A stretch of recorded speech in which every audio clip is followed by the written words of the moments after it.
I am not the originator, but I firmly believe in the saying that African problems have African solutions. What do we need swearing in of politics for in the nation now? What do we need swearing in for?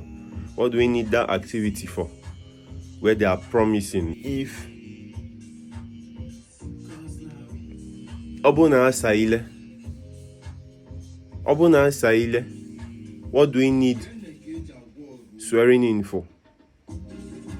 Obuna nwoke Saile, if Igbo ji wee mele ife Isaile, what do we need swearing in for?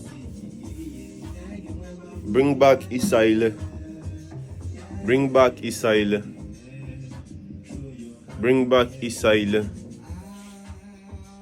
Our ancestors, they too wise. Bring back Isaile.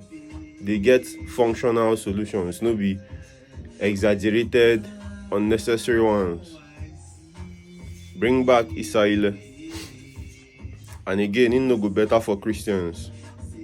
If they take and say na me, they tell them, in they fine. Now say they go remember me. They go remember me. They go remember me when that thing, when it go wrong for honor.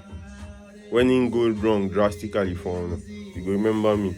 And if you remember me for bad, I for told you. But not be me do you. Now your Annie, now your Mmuo, now your Chi, where you they deny, they go with Jesus, now in do you. And your spirits are they use, remind you, say no go better for you, we be Christian.